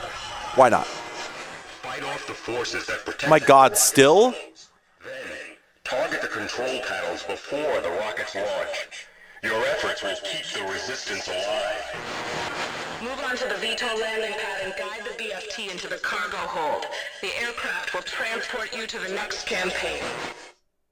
Oh, finally. Force tank is a prototype for a new lineup. My god, they're still talking! Holy shit! Machines are transported to their island base in order to test its weapon systems. But we pulled one on them. We hacked into their control program and downloaded it to you through the time loop. Now you are in Through the time loop.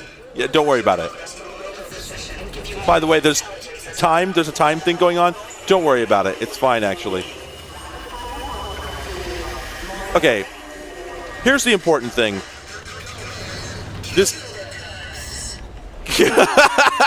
This game plays like $1 million. Compared to the others, it actually really kicks ass. They have a completely novel concept here where you, well, you can see you drive with the keyboard and then you control the turret with the mouse. And it's really slick. Like, so you've got a primary fire, it's just that laser, and then you got a whole bunch of like great big fuck off like missiles and bombs and whatnot for your alt fire.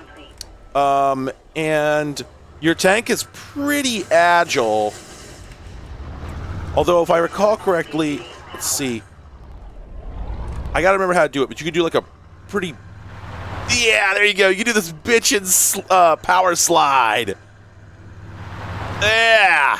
Oh, it feels really good.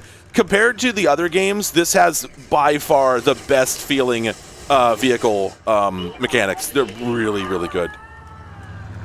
I like of the games that I have loaded up, I really strongly suspect that if you can get over the fact that like the being stuck in a tank the whole time sort of limits the depth of the game a little bit, if you can get over that one fact, otherwise this is pretty sick and probably worth playing through. Because like you could already tell this is really well made. Yeah, so I've got an upgraded gun, and then as I recall... Before you can get to the base, you're going to have to clear the land. The force field above the beach blocks access to the enemy base at the top of the hill. There we go. Force field power Okay, that was objective number 1. God, this game is loud. And then we got more stuff you could do. Look at the little animation, the little distorting 3D animation when you pick up items. It's cute. It's adorable. There's so much to love. I think you can set the trees on fire. Yeah, you can burn the palm trees down. Pretty good. Let's see. I think there's also some cool shit when you get a different weapon for your secondary fire. I think you can. I love that scream. I think when you switch weapons, it does this neat animation. Let's see. Do I have any others? Nope, just those. I also love that they're for some reason animating the lasers, like the gun itself, and they're doing it by just animating the UV on the textures. So the texture's just scrolling. That's by design. That's not a fuck up. Also, something I just noticed is that you can actually steer entirely with the mouse if you want. I forgot about this. This was usually the case in games that used a separate reticle like this does. Like Cyclones, for instance, did the same thing. So that's a nice little touch because you don't end up in this... You don't end up in the situation where you're like freaking out and desperately trying to shoot something that's just off screen, and so your fingers forget to actually hit the arrow keys, you know? Now, a lot of this is spent indoors, which is kind of a problem. I shouldn't say a lot necessarily, but you do drive through a lot of tunnels and some more complex interior spaces. Oops, those were not pickups. Now, real quick, let's just take a break here for a moment and take a look at some buttons. So, here we go. Okay, so, I thought so. So we do have a first-person mode. That's actually pretty sick. Okay. Yeah, all right. I like this. I'm really glad they added that because I think a lot of people would no-bill this game if they didn't have that option. Wait a minute. Am I remembering this correctly? Does this do something? Okay, I thought... Wait. Ah, shit. Wait, hang on a second. Let me load. I think if you shoot the other end of this, then it becomes a ramp.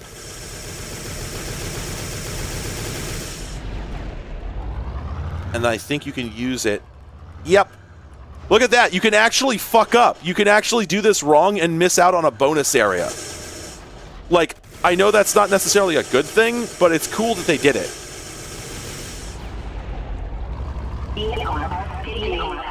Like, look at all the stuff going on with this game. Oh, also, I wanted to show you this. It has a top-down mode. So, like, let me see how are they doing this? I think the way this works is it automatically picks a height for the turret. So you just pick your X and Y chords, and then it finds the Z. Let's see if that's true. Yep, that's how that works. Oh yeah, you saw there that it momentarily targeted the plane? Who does this? This is so cool!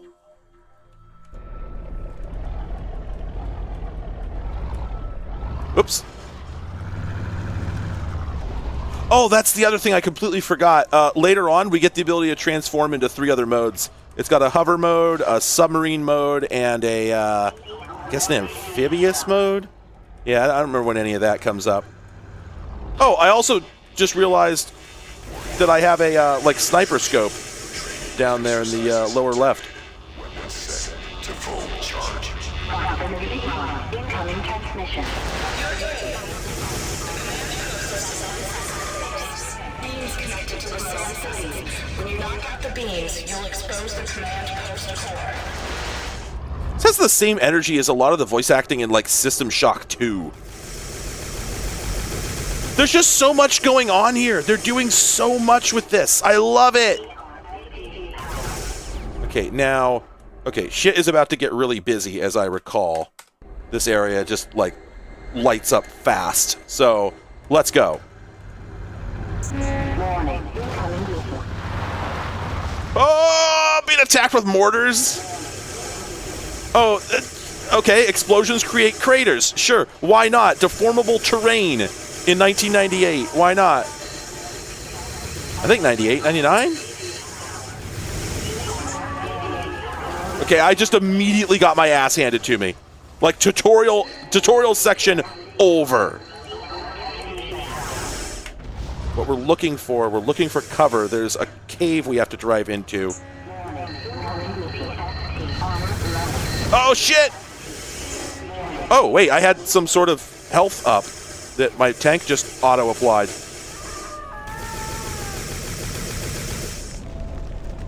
Okay, let me go back to the external view, because, yeah, it turns out tanks sort of have a problem with not being able to see what's going on around them.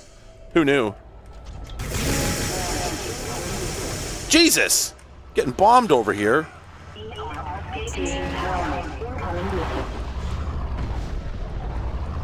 God, this game's cool. Okay, so this... Whoa. Wait, that's like... Oh, that's a force field. Okay. So that's probably going to open up later. I think after I shut down all the other...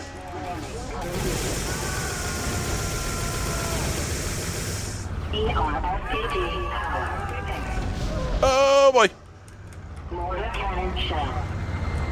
Now, see, this is really where that, like I was talking earlier about the awkwardness of vehicular combat, right? Where I'm having to make 3-point turns in the middle of getting shot at. You know, this shit does kind of suck, to be honest. Where did that missile come from? God damn it. Oh, hello, sir.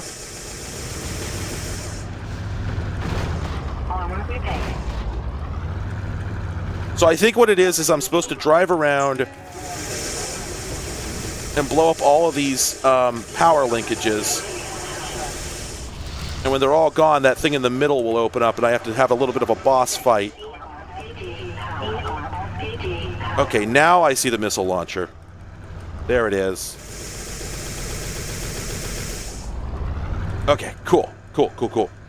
See, it's like a lot of shit is going on, but it's not completely unreasonable, you know? Oh, hey, I dodged it.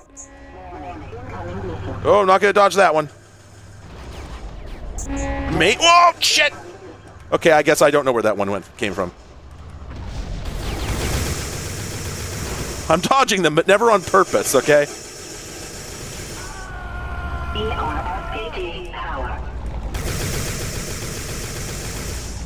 Jesus.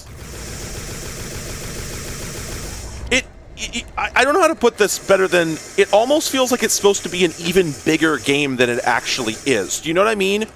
Like, this is huge. There's so much going on, but it almost feels like there should be even more going on. Like, they made this big.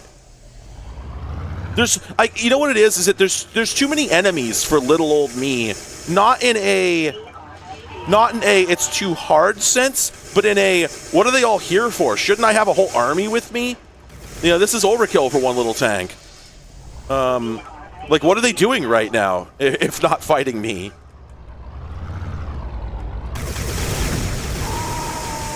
Oh, and okay, that's another problem with vehicular combat. Is I just got my ass jammed up against that dude and couldn't actually turn around and shoot him.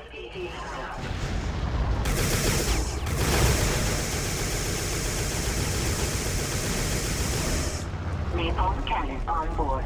Okay, we apparently have the napalm cannon. Oh, good, it does do it! Hang on. When you switch weapons on the alternate fire, it actually puts it away into a little cavity and gets out a new one. I love it. Oh, it's so good. All right, what are we doing? Where's the Wait, is that an ammo drop? Did we just get a care package? Proximity mine. I guess we did. Napalm tank. Okay, so is the only remaining laser coming from there? Come on, do it.